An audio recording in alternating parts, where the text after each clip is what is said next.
Ayan, so okay mga kamot-mot. So for today's episode, so mag-Triumph muna tayo. So nandito tayo ngayon sa Triumph Calamba by Wiltec Group of Company. So ayan, ikutan natin yung mga bike na nandyan sa loob and also yung price list nila. Then kung ano yung mga nandito sa loob, kung ano makikita natin. Okay, so wag na natin patagalin, let's go. Okay, so the price list. So ayan, thank you sir.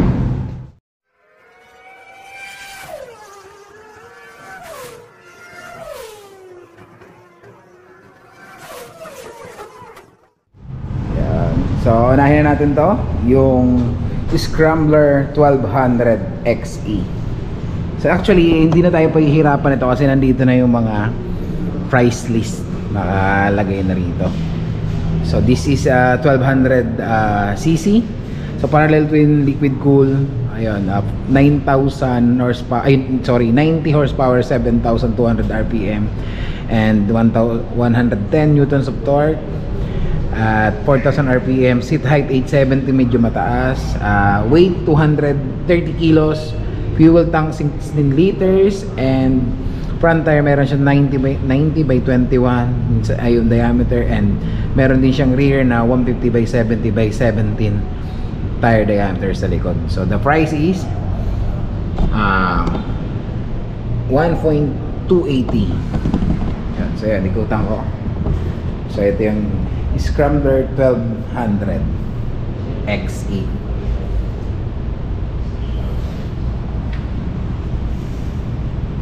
Ang ganda nung pagkakagawa nung nung fight. So ang napansin ko rito, ito yung parallel twin na hindi siya hindi siya nagkaroon ng twin tawag nito, joint. So nagkaroon siya ng separate exhaust and then lumabas siya sa rito. Then aluminum swing arm,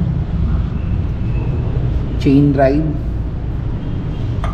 napakaganda ng bit, and the tank.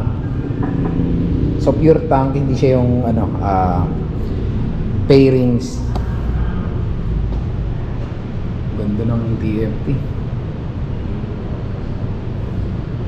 So nandito yung mga keys, buttons. Yan, classic side mirror, rounded side mirror. Then may hand guard or hand cover, twin disc,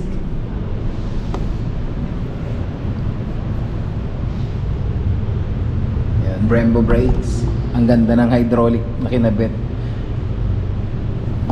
hydraulic hose. So ito yung nakita kong classic na merong Öhlins na equipped na shock. So meron din siyang adjustable damping and rebound with coil spring. Yan. And Öhlins, take note, Öhlins mga kamot-mot. Then meron siyang Brembo sa likod. Brembo brakes. Spoke wheels. So touring tire or off-road tire. So yun, Bonneville 1200. Yun, naka-emblem yung HP. Yan. Ganda ng colorway. And Euro 5 compliance, tapered handlebar, glossy silver. Ang ganda ng kulay. Then meron siyang key. May takip pa yung lock. Then yun, adjustable yung niya, shock sa front. So ang haba ng long travel nitong shock. So siguro nasa 5.7 to or 7 inch. So yun, the price 1.280. gold line pala, Scrambler 1200 XE gold line. Ayun, Bajaj orange / silver. So ito yung colorway niya. Okay, so ayun. So move tayo sa next, Scrambler type again. So this is the Scrambler 900.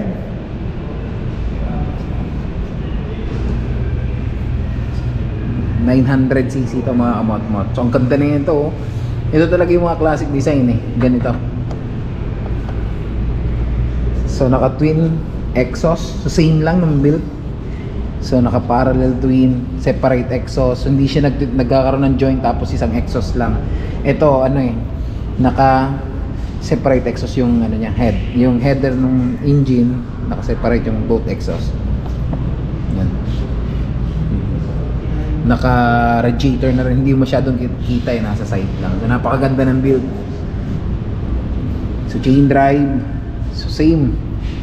Itong maganda ng Triumph logo, hindi masyadong pansinin. So mapapaisip ko anong logo kaya yun. Ayan. So Scrambler 900. And ito yung specs niya, 900cc parallel twin. Ayun, 65 horsepower at 7,200 rpm, torque 80 newtons torque at 3,250 rpm. So napakalakas ng torque niya ito. Seat height 790, so napakababa. 223 kilos, fuel tank 12 liters. So meron siyang wheels sa front na 100 by 90 by 19, and sa rear meron siyang 150 by 70 by 17 diameter sa likod. So Euro 5 compliance, and additional meron tong assist clutch, torque assist clutch. Yun, Brembo brakes din, single disc sa harap. Brembo brakes, and meron tong riding modes yun, bigla kayo no, meron tong 3 riding modes. Yun, naka-emblem yung Triumph. Ang ganda ng kulay nito, meron siyang racing stripe na black, pero yung usually kasi ganito eh, horizontal. Ito ngayon nakapaha lang. So yun, trademark ng Triumph, meron siyang logo dito lagi sa handlebar. So same lang, napakasimple lang ng mga keys or buttons. So ito yung riding modes, horn, kill switch hazard. So ito na analog yung kanyang display. So ito na conventional lighting. So naka bulb pa siya, ganun din peanut bulb. So ito maganda rito, na meron siyang protection sa shock. So naka standard shock. This one is the Speed Twin 900. So same engine lang sila, so magkakaiba lang yung build. Pero parang same lang yung build niya eh. Kakaiba lang talaga sa design. So ito, mapapansin niya rito mga mot-mot, yung headers niya tsaka yung exhaust niya magkasama rin sa gilid. Pero ito, hiwalay. So nagkaroon siya ng dalawang bullet pipe. Yan. So separate din siya, pero magkahiwalay. Meron siyang 2 talagang exhaust na ganito. So this is the Speed Twin 900. So design lang talaga nung yung exhaust tsaka yung iba, piling-pili lang. So ito, nandito yung Speed Twin, siguro air cleaner ito. So sa kabila nakaganyan yung scrambler. So same lang, conventional shock. Yon, yung disc brake, yung disc brake ganon, separate nung yung chain yung sprocket niya. So ito naka bullet pipe.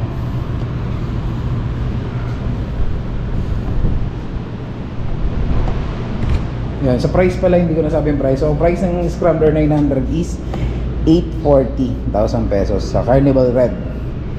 And also meron silang jet black, pero wala silang display ngayon. So this one is the Speed Twin 900. So matte silver eyes. Ayan, so 715,000. And meron siya 900cc parallel twin liquid cool. So 65 horsepower, 75,000 rpm, torque 80. So almost same sila ng specs ng dalawa. So weight lang, so 223 yung isa, ito 216, 12 liters. So almost same lang, identical na lang yung dalawa. So design lang talaga. Engine yung same sa tires. So same, almost same ng ang pictures and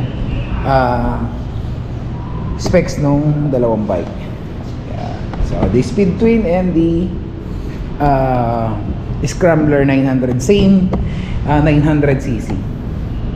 Okay, so ayan. So move tayo sa adventure bike. So this is the Triumph Tiger 900. Ay sorry, Tiger 1200 GT Pro. So meron kasing 900 parang kamukha eh. So, pero ito is the 1200. So meron two color variation na blue and black. So ayan, sapphire black. Ayan. So engine nito is I think inline 3. So meron tong 1160cc inline 3, liquid cool, 150 horsepower, 9,000 rpm, torque 130 newton torque, 7,000 rpm, seat height 850 to 870, so adjustable siya, and meron siyang weight na 240 kilos, fuel tank 20 liters, and meron siyang installed na wheels, sa front wheels na 120 by 70 by 19, and meron siyang rear tire na 150 by 70 by 18. So magkaiba yung diameter, so hindi common yung diameter na 17. So meron siyang 19 sa harap, then meron siya sa 18 sa likod. Okay, so ayun, ikutan natin. So same lang, walang pagkakaiba sa specs, colorway lang.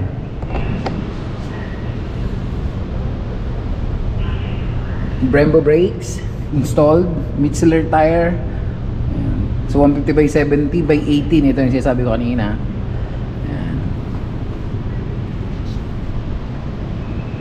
Showa shock front. Ayun, electronically adjustment to. Meron tong electronic adjustment. So meron na tong mini driving light na naka-installed. So inline 3.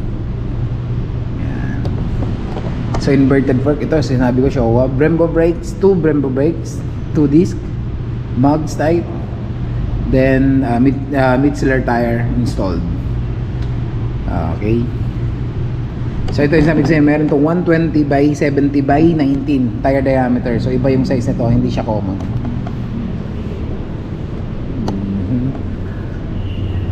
Then meron na siyang handguard. Ang lambot ng upuan ha. So medyo malaki, then ready na stop box.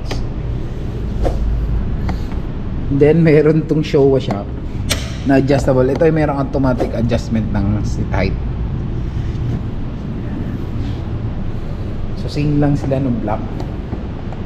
So sa price na 1.470 sa sapphire black, hindi ko lang alam yung blue, pero alam ko same lang sila. And meron tong 5 riding modes both. So same lang, same spec, same features, colorway lang.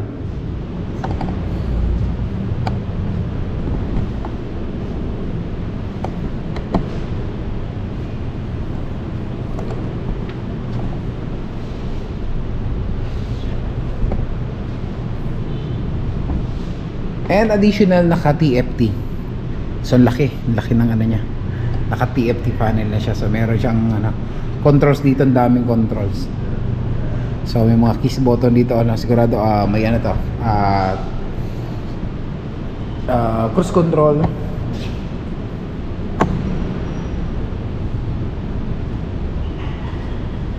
Okay. Then dito tayo sa pinaka-famous. So ito yung dala ko kanina. So pina-PM ko yung bike ni Sir Clint, yung Trident 660. Okay, so ayun.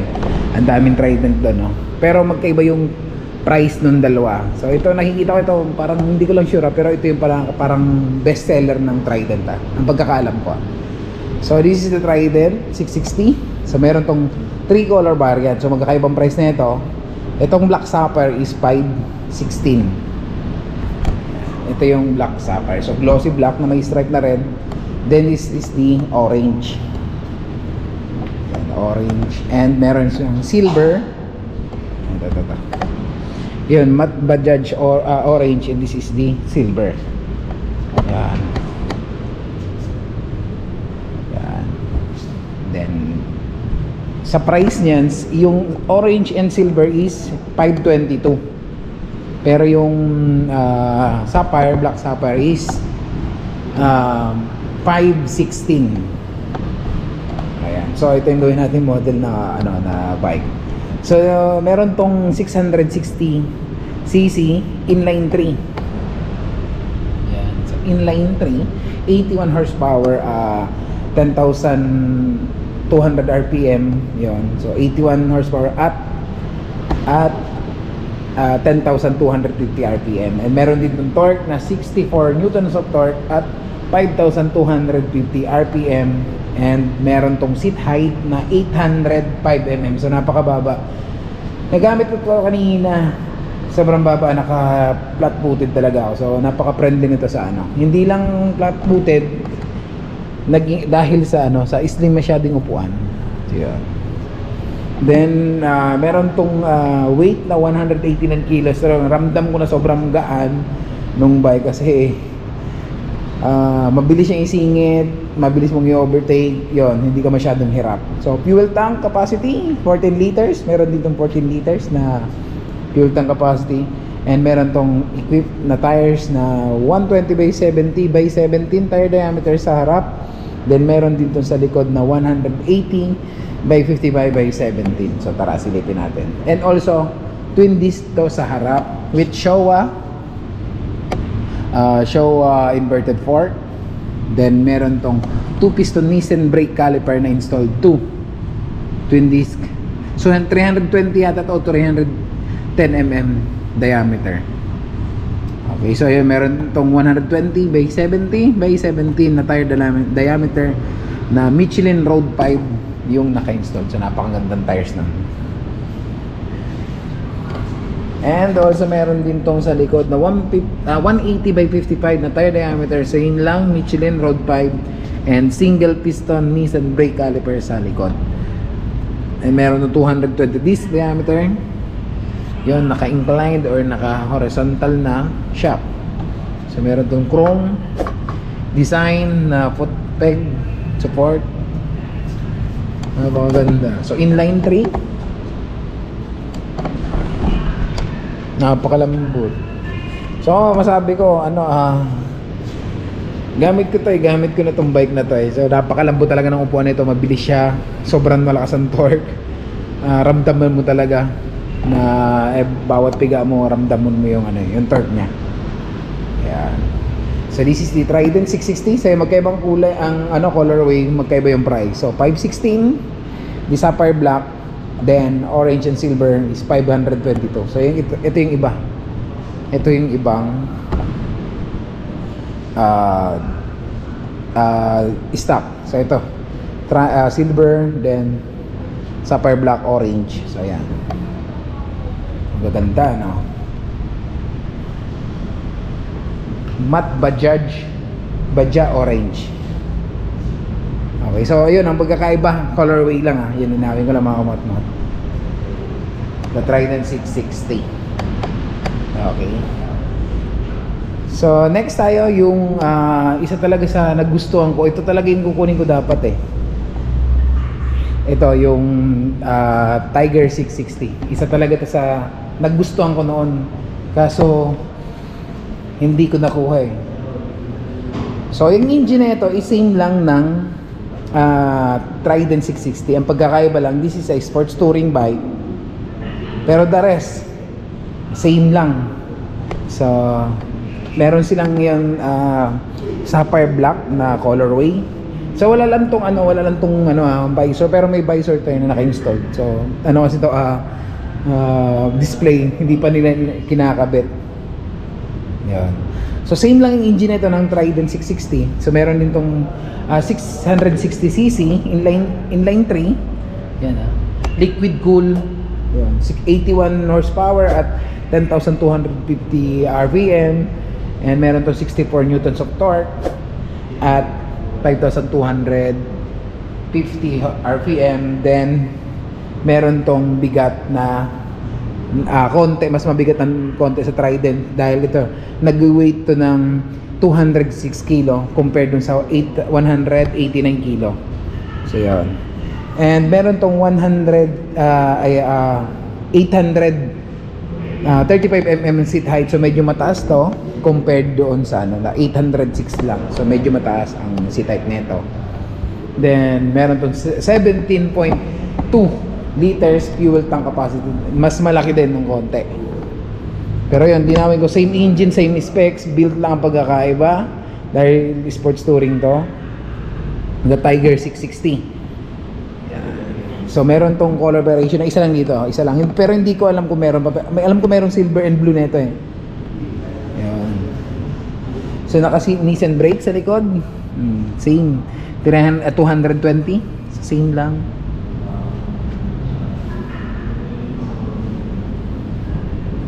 So yun, Showa shock, Nissan 2-piston, twin disc, 120 by 70 by 17 tire diameter. So yun, same lang talaga.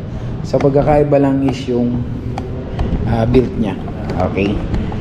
So meron din tong analog na digital na display. So may riding modes din to. So rain and road, yun. So same lang ng Trident na 660. So sa price na 566,000 pesos. Yun ang price nitong Tiger 660 ng Triumph. So actually ito talaga yung mga tinignan ko noon. Gusto ko talaga maging bike, magkaroon ng sports touring. So one day malalaman natin yan kung magkakaroon tayo. And the last one is the Truckstone RS. So matte storm gray and matte silver meron nito. So ito, balot na balot kasi mahal to eh. Silipin lang natin Ayan, ito. Kasi sold na to eh. Naka-reserve na siya. Truckstone. So meron din siyang all-in shock, Triumph. Naka-bullet pipe. Spoke wheels. 2 bullet pipe. So yun, naka-emblem 1200 Bonneville. Yan, ang ganda ng yeah. Ang ganda ng tangke.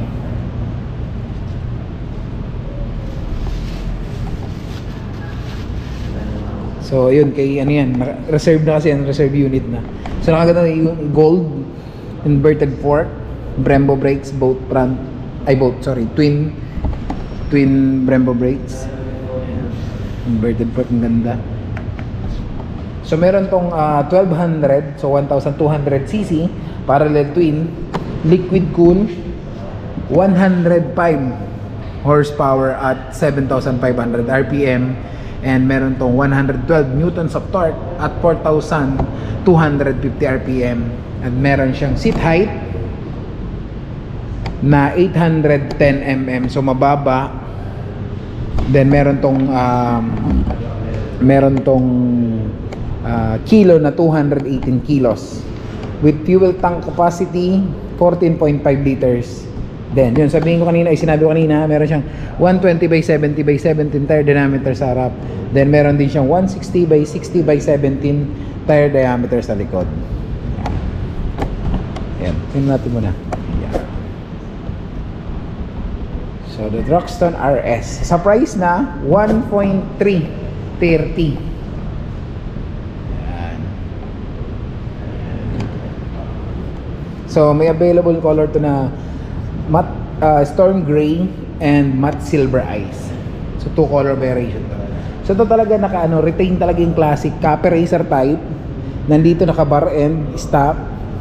Then meron siyang talagang analog, may kunting 7 segment dito sa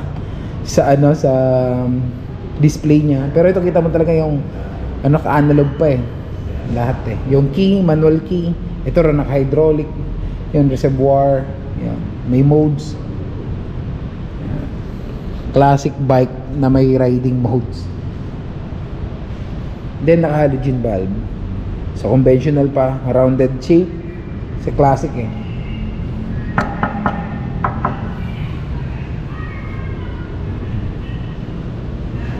Yan.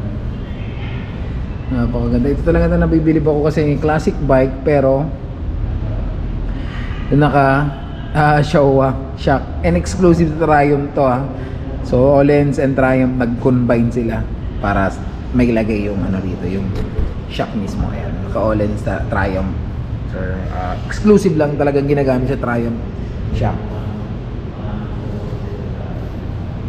Yun, ganda nitong bike na to.